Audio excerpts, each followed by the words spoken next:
Bonjour, âme bien-aimée, et bienvenue.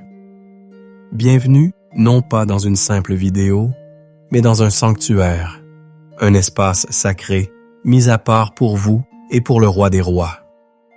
Installez-vous confortablement, car ce moment n'est pas un hasard, c'est un rendez-vous divin que le ciel a orchestré pour vous, précisément pour aujourd'hui. Je vous salue dans le nom précieux et puissant de notre Seigneur Jésus-Christ.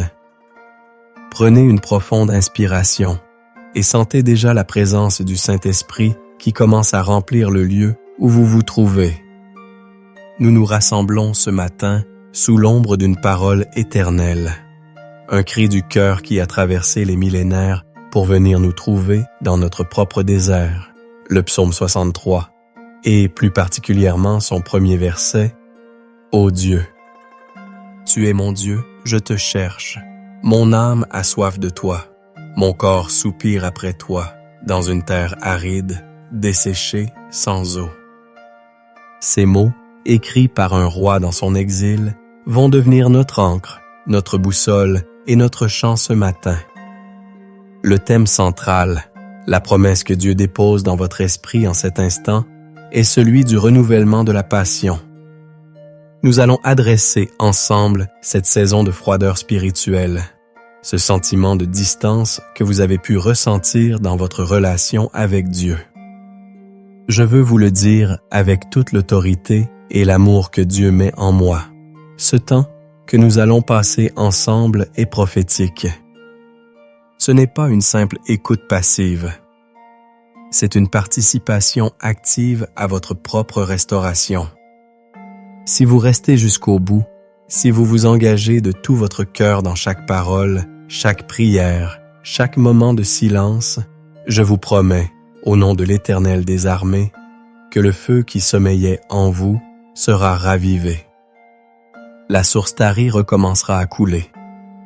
La relation que vous pensiez tiède, voire froide, retrouvera la ferveur de ses premiers jours. Vous n'êtes pas ici pour une simple prière matinale. Vous êtes ici pour une résurrection spirituelle. Alors, préparez votre cœur. Éloignez toute distraction. Prenez peut-être un verre d'eau, un carnet. Trouvez cet endroit où vous ne serez pas dérangé. Ceci, c'est votre moment avec votre Créateur. Et pour sceller votre engagement, pour dire au ciel et à vous-même que vous êtes prêts pour cette transformation, écrivez maintenant dans les commentaires. Amen, je suis prêt.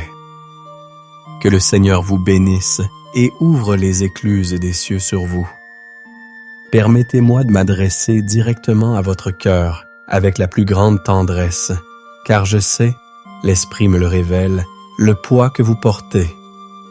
Cette froideur spirituelle n'est pas une simple idée, c'est une douleur sourde, une réalité qui teinte vos journées.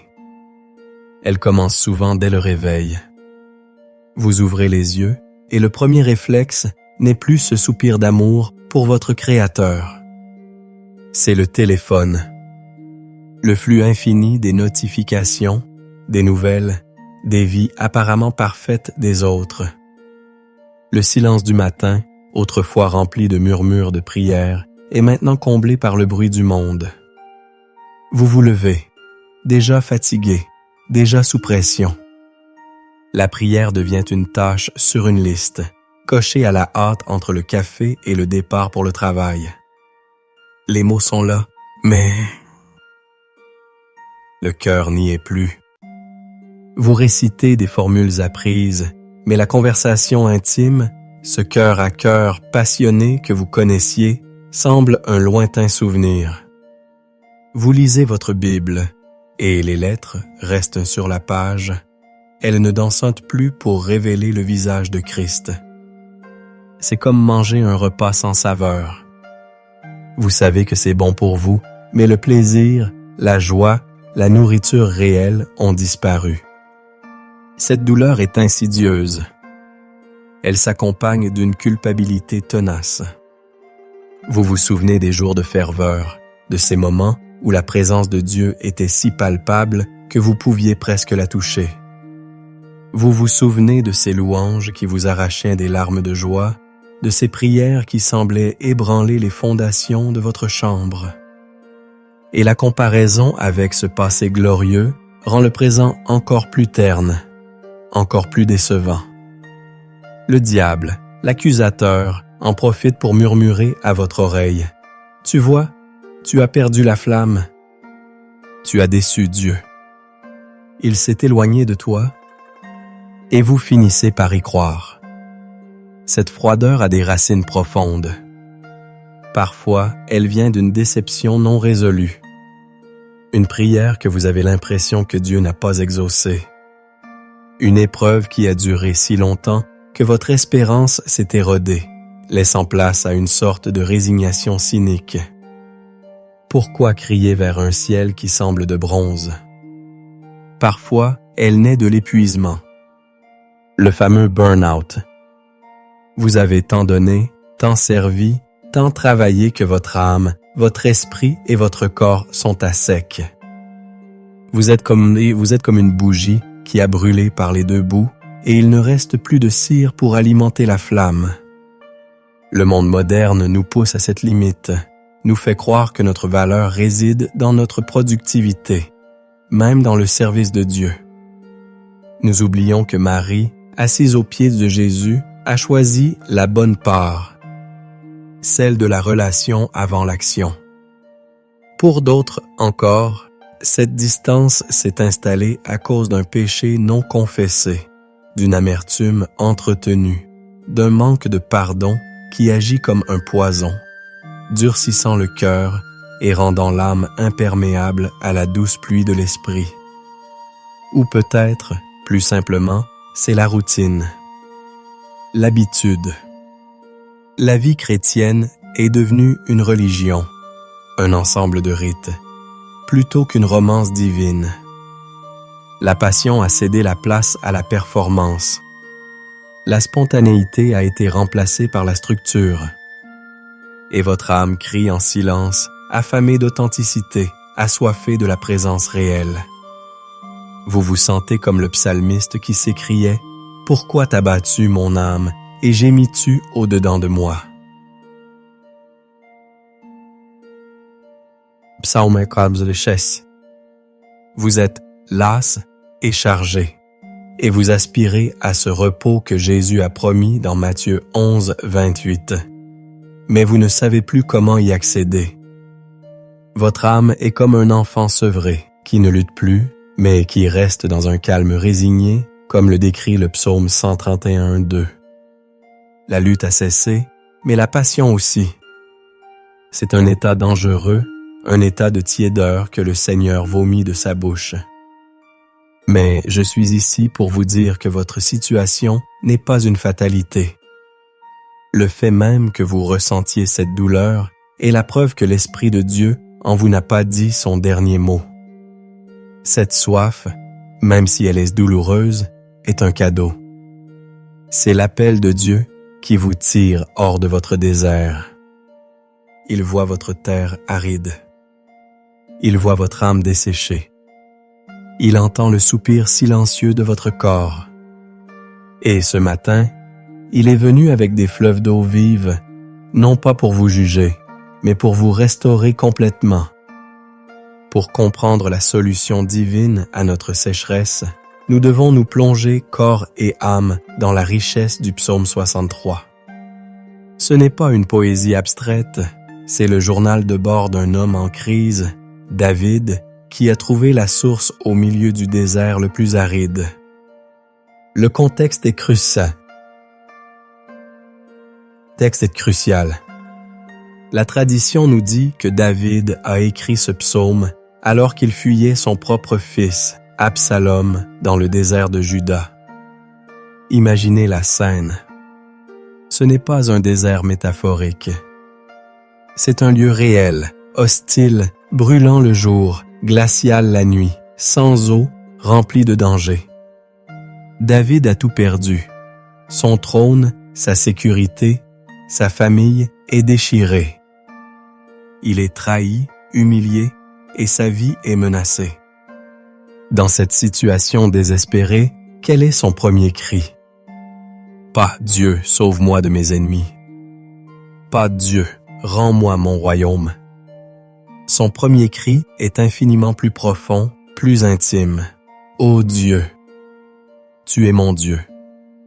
En hébreu, Elohim Eliata. Elohim, c'est le nom du Dieu créateur, le Dieu tout-puissant et transcendant. Mais David ajoute immédiatement Eliata. Tu es mon El. El, c'est le nom de Dieu qui évoque sa force, sa puissance personnelle, sa proximité. David, au milieu de sa perte, ne commence pas par ses problèmes. Il commence par affirmer son identité en Dieu et l'identité de Dieu pour lui. C'est la première clé du renouvellement. Cessez de regarder à l'aridité de notre situation et commencez par proclamer qui est Dieu et qui nous sommes en lui. Votre passion ne se renouvellera pas en vous concentrant sur votre froideur, mais en vous concentrant sur sa grandeur. Ensuite vient l'action. Je te cherche. Le mot hébreu ici est chachar. Ce mot ne signifie pas une recherche passive. Il a la même racine que le mot pour l'aube. Il signifie chercher de bon matin, chercher avec empressement, avec une diligence intense, comme la première priorité absolue de la journée. David, dans son inconfort, dans son danger, fait de la recherche de Dieu son obsession matinale. Voilà la deuxième clé. La passion ne revient pas par accident, elle est cultivée par une discipline intentionnelle. Le monde moderne nous a appris à commencer nos journées en consommant informations, réseaux sociaux, emails. Mais le chemin de la ferveur nous appelle à commencer nos journées en consacrant, en cherchant la face de Dieu avant toute autre chose.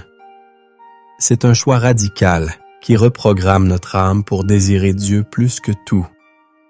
Combien de burn-out spirituels pourraient être évités si au lieu de donner à Dieu les restes de notre énergie le soir, nous lui donnions les prémices de notre journée? Le FOMO, la peur de manquer quelque chose, sur les réseaux sociaux, s'évanouit lorsque notre plus grande peur devient celle de manquer le rendez-vous matinal avec notre Créateur. Le verset continue avec une description viscérale de ce désir.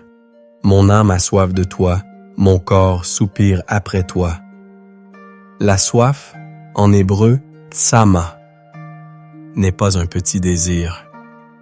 Dans le désert, la soif est une question de vie ou de mort.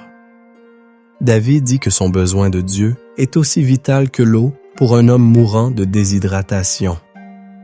Puis il ajoute que même son corps, sa chair soupire ou défaille pour Dieu. C'est un désir holistique qui engage tout son être. Cela nous enseigne que la froideur spirituelle n'est pas vaincue par de simples exercices intellectuels. Elle est vaincue lorsque nous laissons notre être tout entier crier à Dieu, en reconnaissant notre besoin désespéré de lui. Pensez à l'histoire de Joseph. En prison, oublié de tous, il aurait pu sombrer dans l'amertume. Mais il a continué à chercher Dieu, et c'est dans ce lieu de sécheresse que Dieu l'a préparé pour le palais. Pensez à Moïse. Après 40 ans dans le désert de Madian, sa passion pour la libération de son peuple était probablement morte. Il était devenu un simple berger. Mais c'est dans ce désert, devant un buisson ardent, que Dieu a ravivé sa passion et lui a donné une nouvelle mission. Le désert n'est pas la fin de votre histoire, c'est souvent le lieu de votre formation et de votre rencontre la plus profonde avec le feu divin. Regardez Élie. Après sa victoire éclatante sur le mont Carmel, il est tombé dans une dépression profonde, fuyant dans le désert, demandant la mort. Il était en plein burn-out spirituel. Et comment Dieu l'a-t-il restauré? Non pas par un grand miracle, mais en lui donnant du repos, de la nourriture et en lui parlant dans un murmure doux et léger, « À la montagne, montagne de l'Horeb. Dieu connaît votre épuisement. Il veut d'abord prendre soin de vous. Pensez vos blessures avant de rallumer la flamme. » La dernière partie du verset, « Dans une terre aride, desséchée, sans eau », est une description de sa situation, mais c'est aussi un acte de foi. David nomme son désert. Il ne le nie pas, mais il le met en contexte. Il cherche Dieu depuis ce lieu aride. C'est là que réside la puissance. Il ne dit pas « Quand je sortirai du désert, alors je te chercherai ». Il dit « C'est ici, maintenant, dans cette sécheresse, que mon âme a soif de toi ». C'est un changement de perspective monumental. Votre froideur, votre désert n'est pas un obstacle à la recherche de Dieu. C'est la raison même qui doit vous pousser à le chercher avec plus d'intensité. C'est dans notre faiblesse que sa puissance s'accomplit. L'apôtre Paul l'a compris lorsqu'il a parlé de l'écharde dans sa chair. C'est en acceptant notre manque que nous créons un vide que seul Dieu peut remplir. L'histoire du roi Ézéchias face à l'armée assyrienne de Sanchérib est un exemple puissant. Entouré, sans espoir humain, que fait-il? Il prend la lettre de menace, monte au temple et la déroule devant l'Éternel. Il expose sa terre aride à Dieu. Et c'est là que Dieu intervient miraculeusement. Votre prière ce matin consiste à dérouler la lettre de votre sécheresse, de votre froideur, devant le trône de la grâce et de dire « Seigneur, voici mon désert. C'est ici que j'ai soif de toi. » Le mot hébreu pour la bonté de Dieu, chesed, qui apparaît plus tard dans le psaume, signifie un amour loyal, une alliance indéfectible. C'est cet amour qui vous poursuit même dans le désert, attendant que vous vous tourniez vers lui. La lumière de Dieu, or, en hébreu, brille le plus dans nos ténèbres.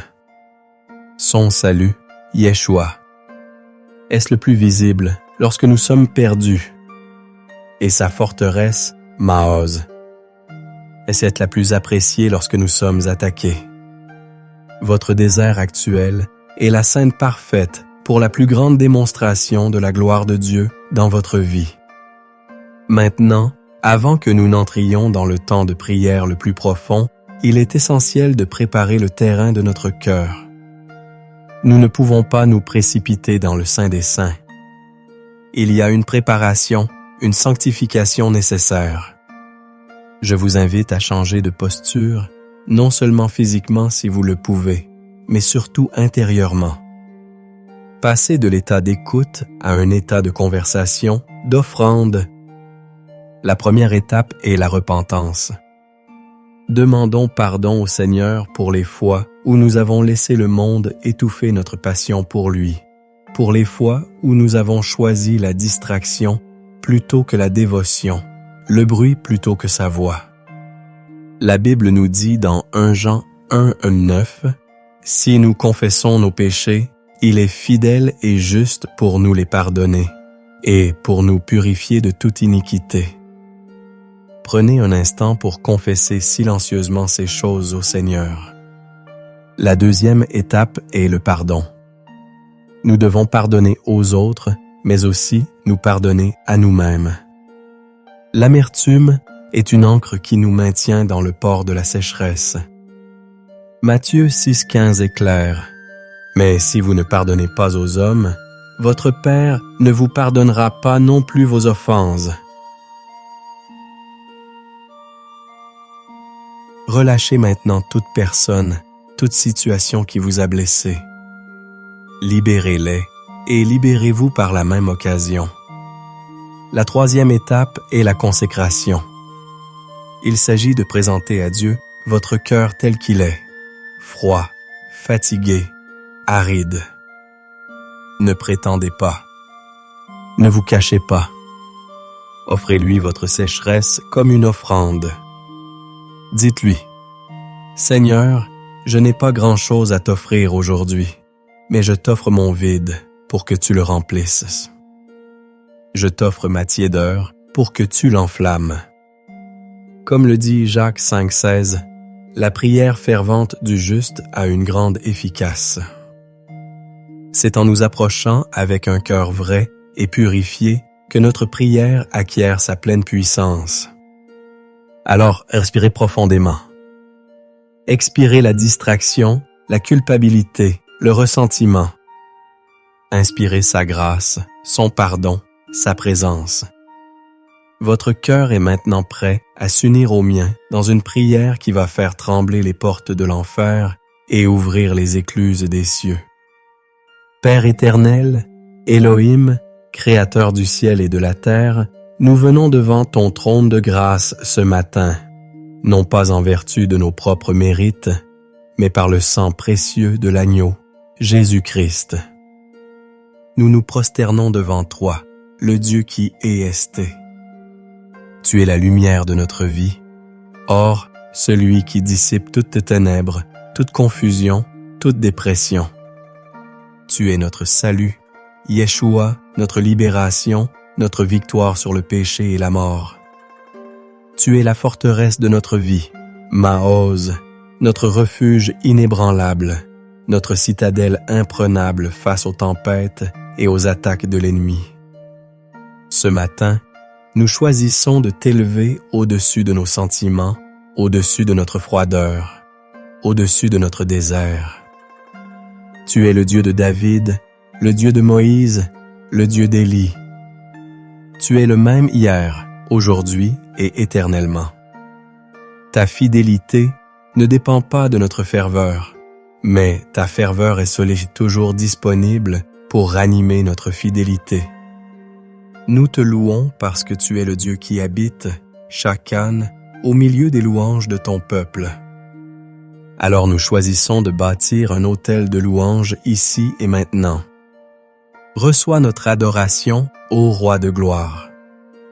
Tu es digne de toute gloire, de tout honneur, de toute puissance. Avant même que nous ne présentions nos requêtes, nous voulons nous délecter de ta présence, nous rassasier de ta beauté. Ta bonté, Chesed, vaut mieux que la vie, et nos lèvres veulent te célébrer. Merci, Père, parce que tu es un Dieu bon, un Père aimant, qui n'abandonne jamais l'œuvre de ses mains. Seigneur Jésus, nous venons maintenant à tes pieds, avec un cœur transparent et vulnérable. Nous confessons notre tiédeur. Nous confessons les matins où nous avons préféré notre téléphone à ta face. Nous confessons les moments où la prière est devenue une routine sans vie et la lecture de ta parole un devoir sans joie. Pardonne-nous, Seigneur, d'avoir laissé la flamme que tu avais allumée en nous vaciller et presque s'éteindre. Pardonne-nous d'avoir cherché à étancher notre soif à d'autres sources, les citernes crevassées de ce monde qui ne peuvent retenir l'eau, la reconnaissance, le succès, le divertissement, les relations humaines.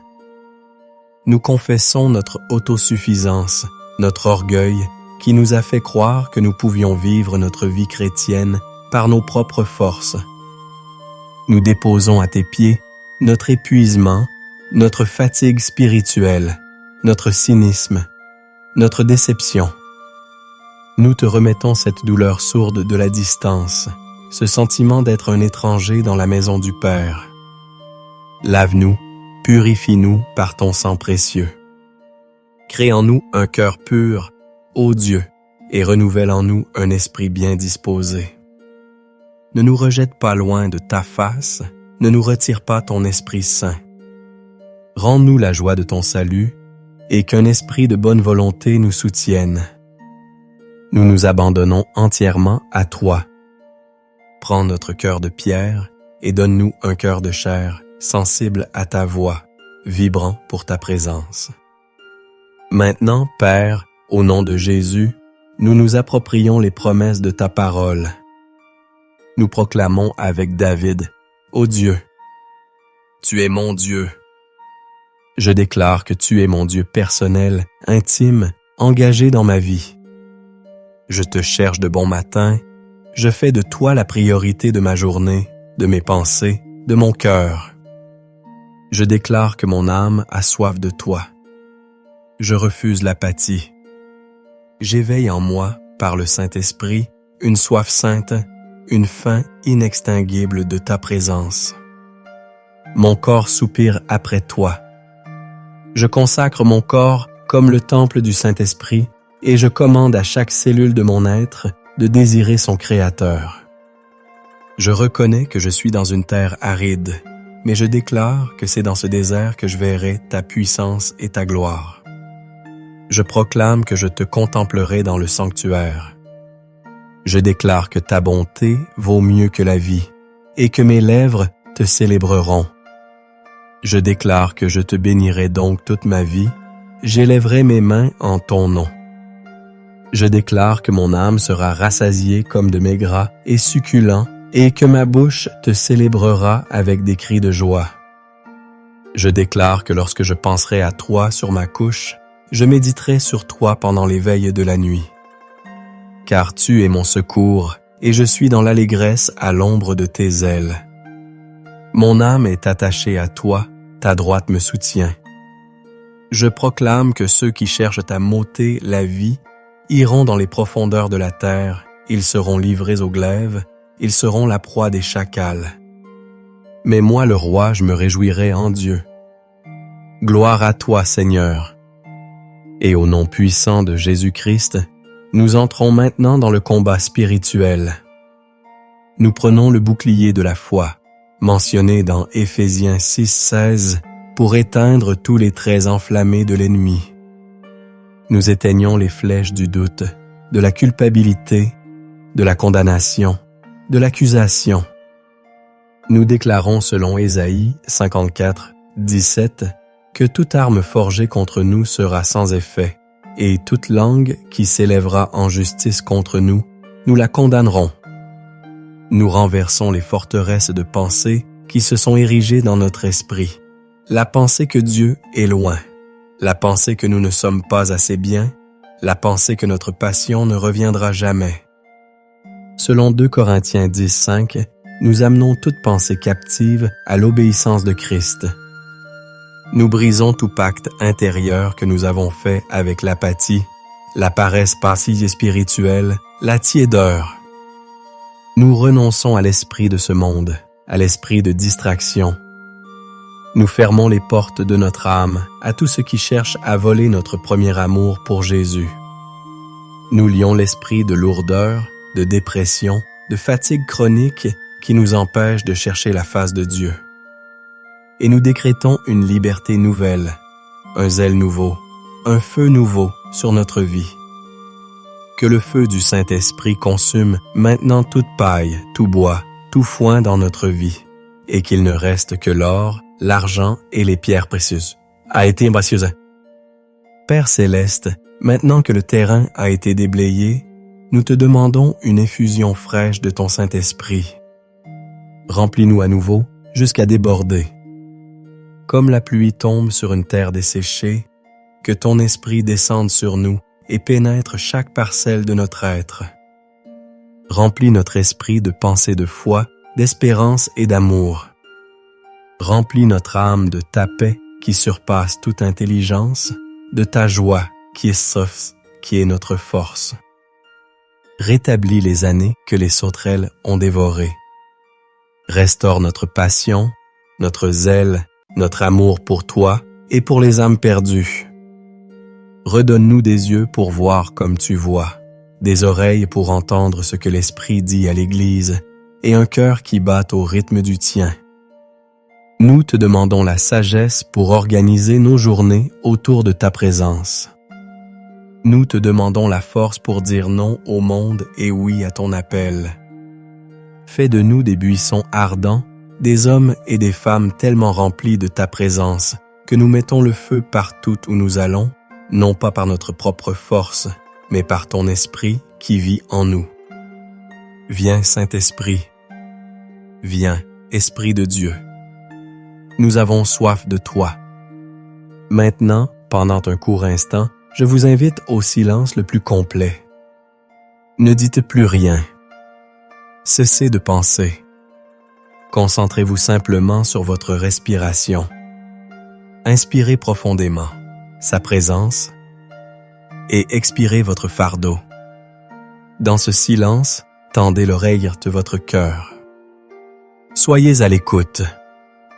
Le Seigneur a entendu notre prière et il veut maintenant vous murmurer une parole personnelle.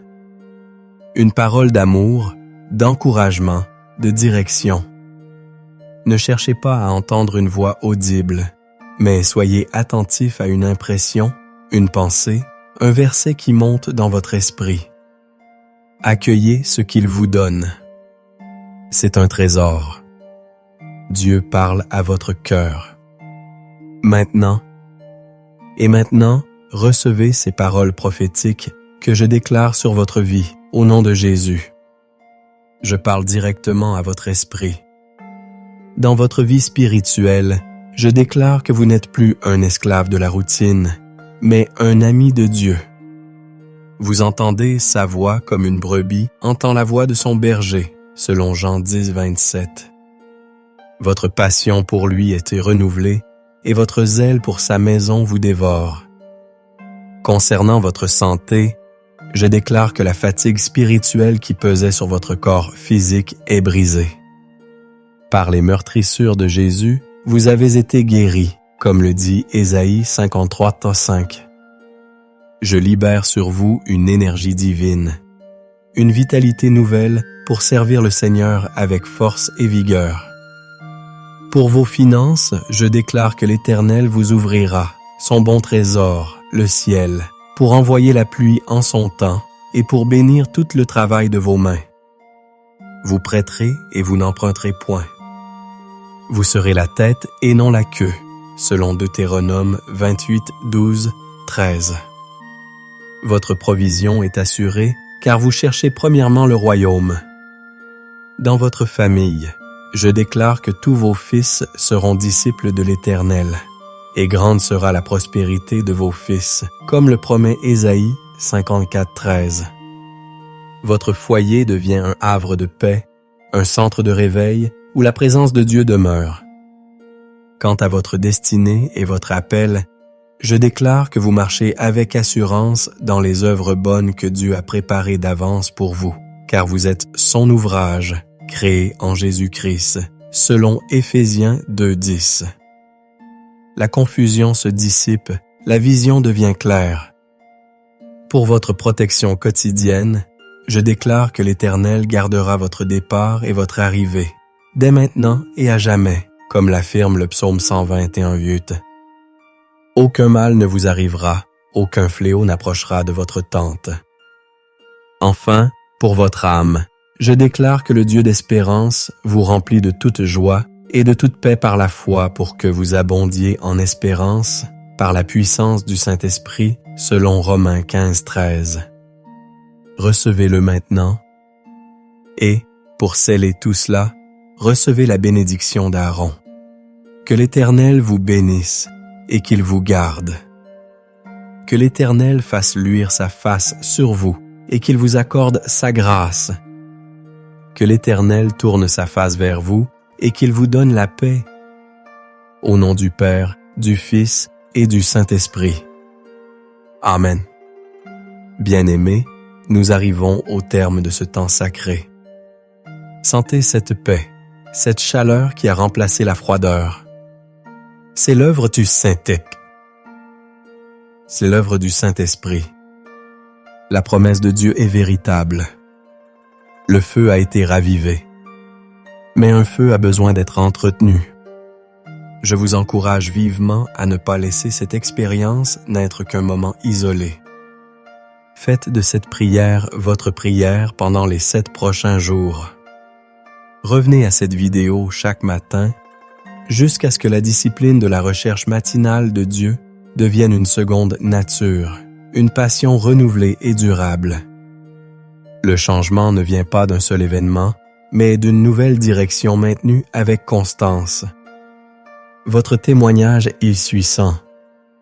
Alors, je vous demande maintenant de partager dans les commentaires ce que Dieu a fait pour vous pendant cette prière.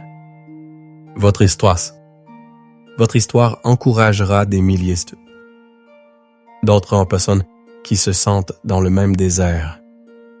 Si cette prière vous a béni, montrez-le en cliquant sur « J'aime » et partagez-la avec au moins une personne que vous savez être dans une saison de sécheresse. Soyez le canal par lequel Dieu apporte son eau vive à quelqu'un d'autre. Et bien sûr, si ce n'est pas déjà fait, abonnez-vous à la chaîne pour ne manquer aucun de nos futurs rendez-vous divins. Vous trouverez également une playlist de prières matinales pour vous accompagner tout au long de votre semaine. Marchez dans la fraîcheur de cette nouvelle aube. Le désert est derrière vous. La terre promise de l'intimité avec Dieu est devant vous. Soyez abondamment bénis.